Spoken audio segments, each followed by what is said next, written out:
작년에 그 아마존의 제프 베조스가 이끄는 그 우주 관측 팀이 있거든요. 거기에 블루 오리진이라고 하는 우주 개발 업체에서 작년에 실제로 민간인들을 대상으로 우주 여행을 8차례나 다녀왔습니다. 물론 아직은 비용이 엄청나게 많이 들기 때문에 소수의 사람들밖에 갈 수 없지만, 그래도 중요한 것은 우주 여행이 이제는 정말 우리들의 상상 속에서만 있는 것이 아니라 실제로 가능한 시대에 우리가 살아가고 있다는 데 의의가 있다라는 것이죠. 그런데 그 광활한 우주에서 우리가 살고 있는 지구를 바라보면 어떤 생각이 들까요? 수많은 행성 중에 하나인 지구, 가장 큰 행성에 비하면 정말 한 점에 불과한 그 지구, 또 이 지구 안에 약 79억 명의 사람들이 살고 있거든요. 79억 명 중에 한 사람인 나 자신의 존재에 대해서 다시 한번 새롭게 생각해보는 계기가 되지 않을까, 그런 생각을 해봅니다. 요즘 들어 제가 자주 생각하게 되는 주제 중에 하나가 뭐냐면, 나라는 존재의 자금, 그리고 거기에 대조되는 우리 하나님은 얼마나 크신 분이신지에 대한 것을 자꾸 생각하게 됩니다. 우리가 지난주 욥기에서도 읽었던 것처럼 하나님께서 욥기 38장에 나타나셔서 욥이 도저히 대답할 수 없는 질문들을 막 하시잖아요. 그렇죠? 하나님이 창조하신 이 창조물 앞에서 우리가 대답할 것은 한 개도 없는 우리 이 작은 존재, 그리고 하나님이 얼마나 크시고 광대하신 분이신지, 그리고 무엇보다도 그렇게 크신 하나님이 우리를 사랑하시는지, 그 주제에 대해서 생각해 볼 때 우리는 하나님의 은혜라는 말밖에 드릴 말씀이 없다라는 것이죠. 따라서 오늘 우리가 이 시편 8편을 함께 나누는 이 시간을 통하여서 다시 한번 우리가 믿는 하나님이 얼마나 크시고 위대하신 하나님이신지 우리들의 마음속에 다시 한번 깨닫고 주님의 높고 위대하심을 찬양하는 우리 성도님들 모두 되시기를 주님의 이름으로 간절히 축원합니다. 오늘 이 본문에서 첫 번째로 다윗은 무엇을 지금 노래하고 있냐면요, 온 땅과 하늘 위에 하나님의 영광이 충만합니다, 그렇게 고백하고 있어요. 1절을 보세요. 여호와 우리 주여, 주의 이름이 온 땅에 어찌 그리 아름다운지요, 주의 영광이 하늘을 덮었나이다 노래하고 있어요. 다윗은 하나님을 부를 때 여호와 우리 주님이라고 고백해요. 나의 주님이라고 고백하는 것을 넘어서 우리 모두의 하나님, 우리 모두의 주님이십니다. 주님을 하나님이라고 믿고 고백하는 우리 언약 공동체의 하나님이 되시는 분이십니다, 그렇게 지금 고백하고 있는 것이죠. 그러면서 그 다음에 뭐라고 얘기하면, 주의 이름이 온 땅에 어찌 그리 아름다운지요, 그렇게 노래하고 있어요. 여기서 말하는 주의 이름은 단순히 이름을 뜻하는 것이 아니라 하나님에 대한 지식을 뜻하는 거예요. 하나님이 얼마나 높고 얼마나 위대하신 분이신지, 또한 하나님의 성품을 얘기하고 있어요. 다시 말하면 하나님이 창조하신 이 자연 만물 속에 뭐가 있다는 거예요? 하나님의 지식이 다 들어있고 하나님의 아름다운 성품이 모든 창조물 가운데 다 깃들여 있다라는 거예요. 깨닫지 못하는 게 문제인 거지, 모든 창조물을 우리가 묵상해 보면 그 안에 하나님의 손길이, 하나님의 존재가 느껴지도록 하나님께서 그렇게 만드셨다라는 거예요. 따라서 우리가 하나님의 창조물인 이 자연을 바라볼 때에 그저 스쳐 지나가듯이 지나갈 것이 아니라 이 모든 정말 세세한 자연의 법칙 가운데 이 모든 것들을 창조하고 운행하고 계시는 하나님이 지금 역사하시는구나, 그것을 믿음의 눈으로 발견해야 된다라는 거예요. 시편 19편 1절 보세요. 우리 한번 다 함께 한번 읽을까요? 시작. 하늘이 하나님의 영광을 선포하고 궁창이 그의 손으로 하신 일을 나타내는도다. 아멘. 무슨 얘기예요? 이 모든 피조물들 자체가 지금 그들을 창조하신 하나님의 영광을 선포하고 있다라는 거예요. 그래서 하나님이 창조하신 이 우주 만물이 얼마나 광활하고 광대한지 우리는 방금 전 비디오를 통해 보았잖아요.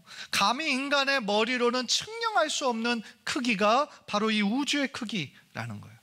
그런데 제일 행성 중에서 마지막에 인간이 발견한 것 중에 가장 큰 행성이 뭐였냐면 붉은 극대거성이라는 거였는데, 그 별의 크기가 얼마나 큰지 시속 900km로 나는 비행기로 그 행성을 한 바퀴 돌 때 걸리는 시간들이 1100년이다 그랬어요.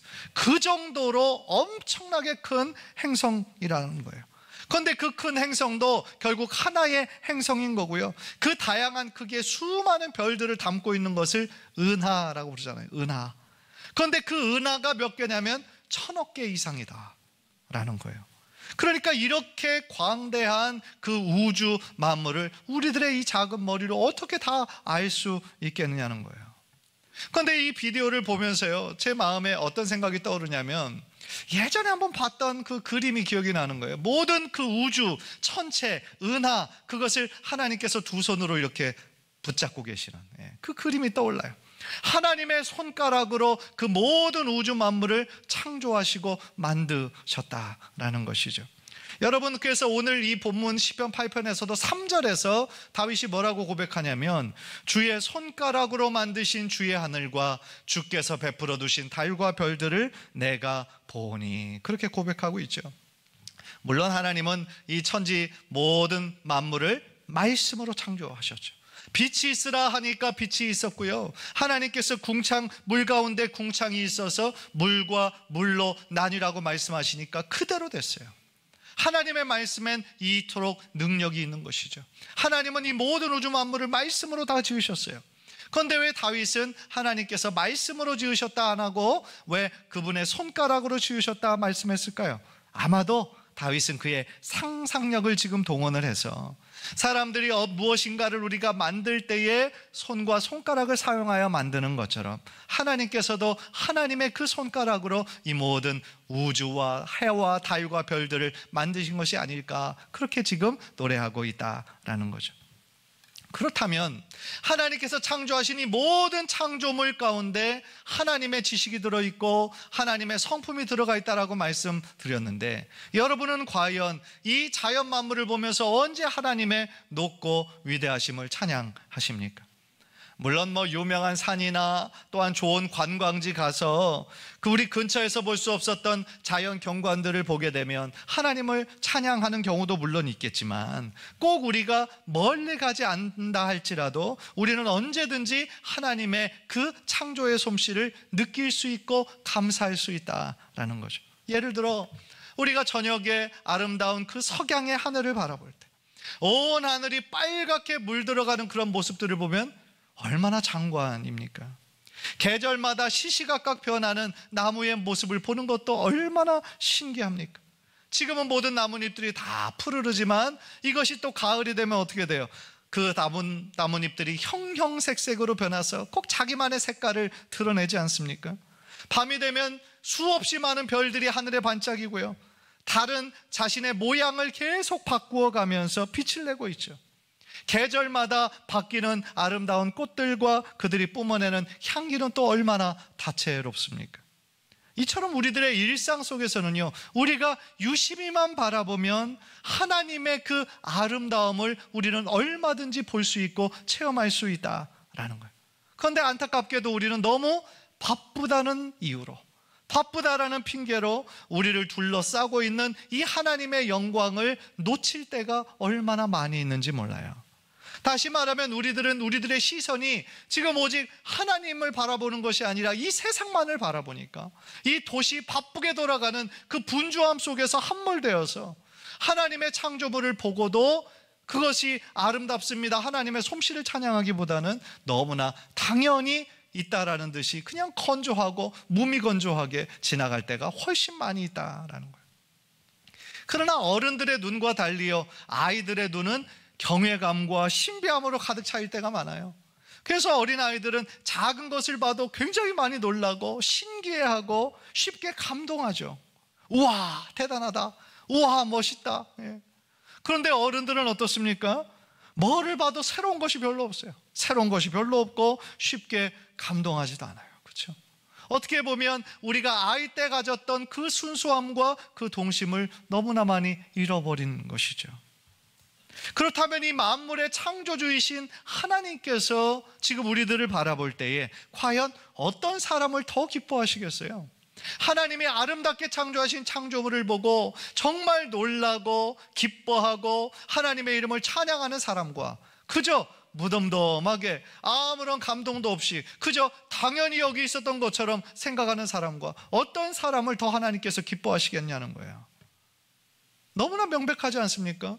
솔직히 입장 바꿔 생각해 볼 때 우리가 정말 어떤 회사에서 직장에서 많은 시간과 에너지를 들여서 어떤 프로젝트를 탁 기획을 했어요. 그것을 발표를 딱 합니다. 그런데 내가 정말 힘들게 준비한 그 발표 안에 사람들이 그냥 무덤덤하고 아무런 그런 피드백도 없고, 그렇다라고 한다면 얼마나 속상해요. 그죠? 내가 정말 열심을 기울여서 어떤 글을 쓰고 어떤 작품, 그림을 그리고 했는데 어떤 사람들의 반응도 별로 없고 그냥 무덤덤하면 얼마나 이게 속상하겠어요. 마찬가지라는 거죠. 이 하나님이 창조하신 아름다운 자연 만물을 보면서도 마찬가지라는 거예요. 우리가 주의 깊게 살펴보면 이 모든 만물 안에 하나님의 지식과 하나님의 성품이 들어가 있기 때문에 하나님의 무한하신 사랑과 하나님이 얼마나 세밀하신 분이신지 그 모든 자연의 이치 속에 다 드러나 있다는 거죠.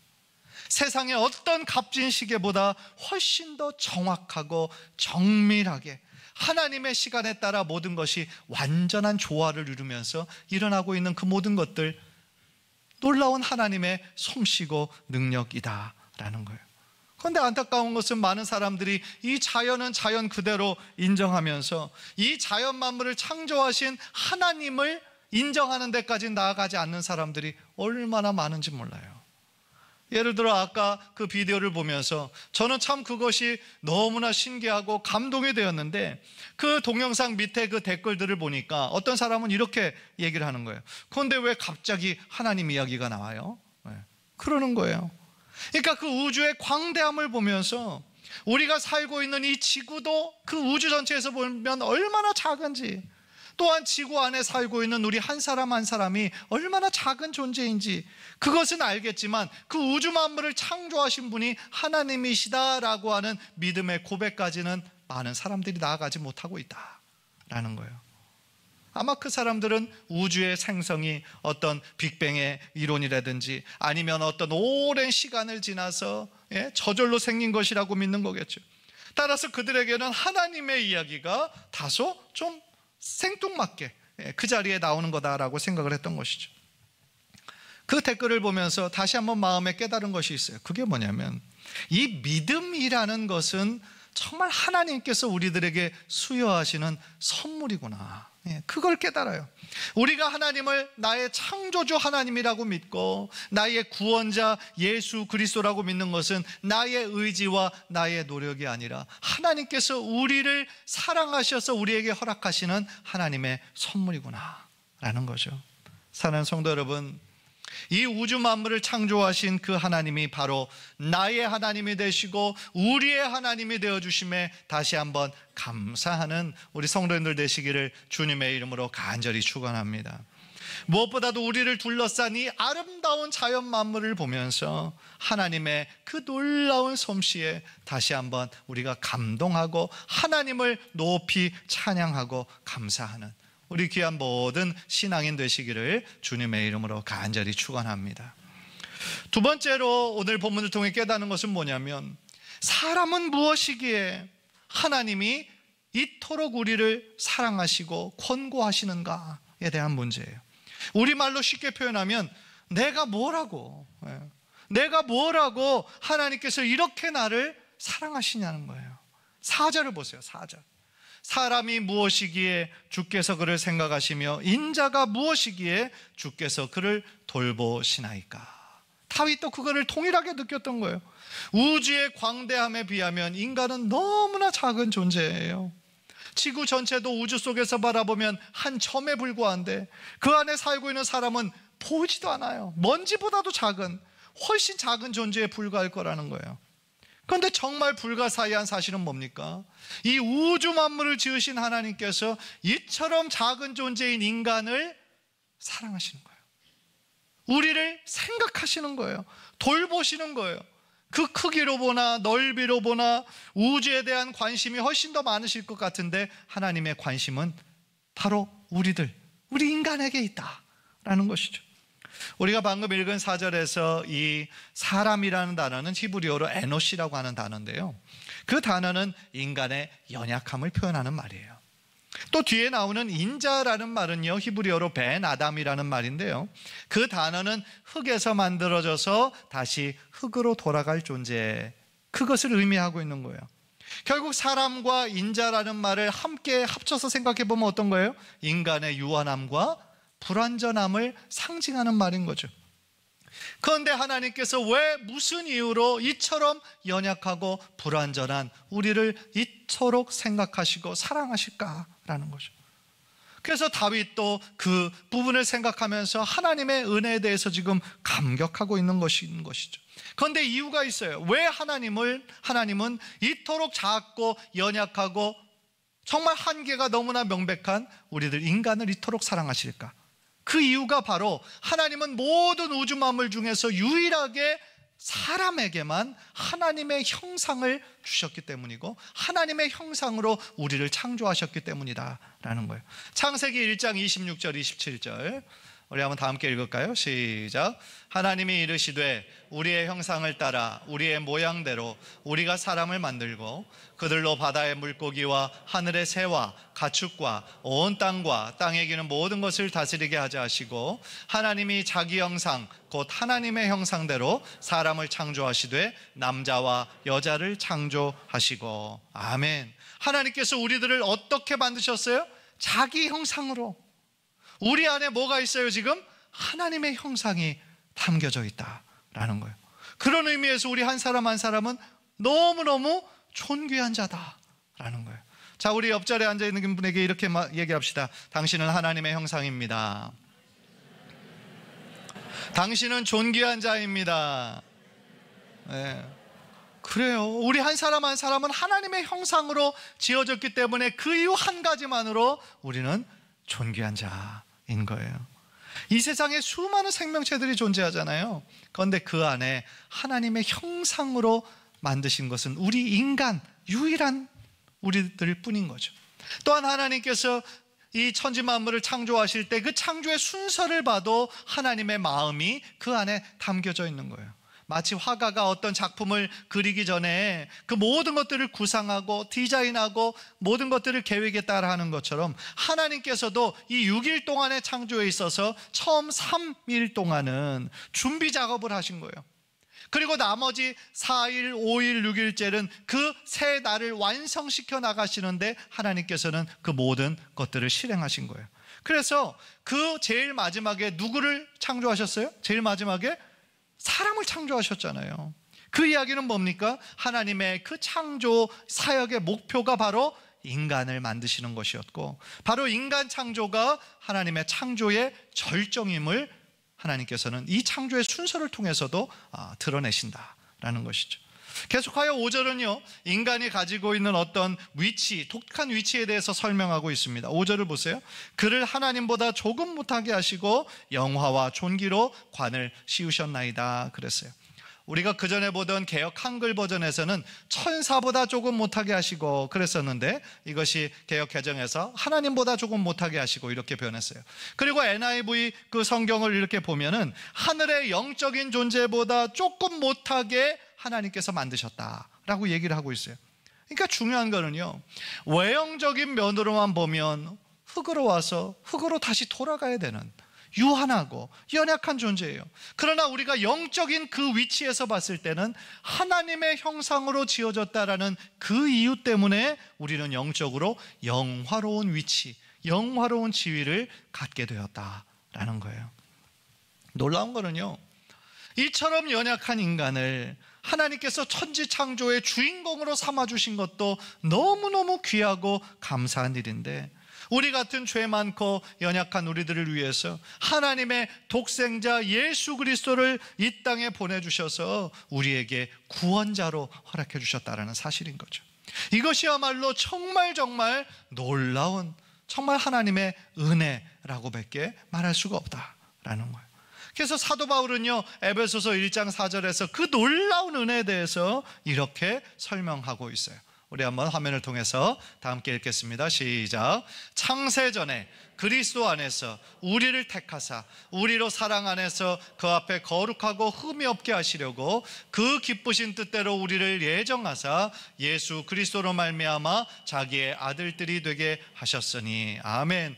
언제 우리를 택하셨어요? 창세전에. 이 우주 만물이 존재하기 전에 하나님께서는 여러분 한 사람 한 사람을 선택하여 주시고 하나님의 자녀 삼아 주시려고 예정해 주셨다라는 거예요. 얼마나 감사한 일이에요. 79억 명 중에 한 사람인데 하나님께서 우리를 기억하시고 우리들의 이름을 아시고 우리들의 머리털을 세신 바 되신 그 세밀하시고 사랑이 많으신 분이 바로 우리의 하나님이 되신다. 얼마나 감사하고 생각해보면 해볼수록 놀라운 일 아니겠습니까? 우주의 광대함에 비하면 한 점에도 미치지 못하는 우리를 하나님께서 이처럼 생각하시고 권고하시고 사랑해 주셔서 나를 위해 사랑하는 아들 독생자 예수 그리스도의 생명까지 맞바꾸어 주셨다니요. 나의 가치가 그 정도로 가치 있다니요. 우리는 놀랄 수밖에 없다라는 거예요. 그런데 참 세상에 많은 사람들은 이 사실을 받아들이지 못하죠. 그래서 인생을 사는 동안에 내가 무엇을 위하여 열심히 살아야 하는지 인생의 의미와 목적에 대해서 깨닫지 못하고 방황하는 사람들이 참 많이 있어요. 그러나 우리들의 인생의 해답이 들어가 있는 너무너무 중요하고 유명한 구절이 하나 있어요. 그게 뭐냐면 창세기 1장 1절이에요. 우리 한번 다 함께 한번 외워볼까요? 시작. 태초에 하나님이 천지를 창조하시니라. 아멘. 짧은 구절이지만 이 구절 안에 우리 인간 존재의 의미와 가치와 목적이 다 들어있는 거예요. 왜 그러냐? 우리 인간을 포함한 모든 존재의 근원은 지금 누구로부터 왔다는 거예요? 하나님께로부터 왔다라는 거예요. 내 인생을 창조하시니까 하나님이시라면 내 인생의 주인은 누구이신 거예요? 하나님이시라는 거예요. 그런데 많은 사람들이 내 인생은 그저 나의 것이라고 생각을 하는 거예요. 내 인생은 나의 선택에 의해서 만들어지는 것이라고 그렇게 착각하며 사는 거죠. 아니에요. 천만의 말씀. 여러분의 인생을 계획하시고 지금도 하나님의 뜻에 따라 이끄시고 인도하시는 분이 계신 거예요. 하나님이신 거예요. 우리들의 인생이 하나님께로부터 왔음을 우리가 고백한다면 우리들의 인생 모든 것이 다 하나님의 손에 달려있는 거예요. 따라서 나는 당장 내일 어떤 일이 일어날지도 모르는 너무너무 유한한 사람이에요. 따라서 나의 인생을 창조하신 하나님 앞에 내일 일뿐만 아니라 나의 과거, 현재 그리고 미래까지 전부 다 알고 계시는 그 하나님께 나의 인생을 의탁하고 주님께 맡기고 하나님께서 이끄시는 대로 한 걸음 한 걸음 순종하며 나아갈 때에 우리들의 인생이 가장 복되고 의미 있는 인생 될 줄 믿습니다.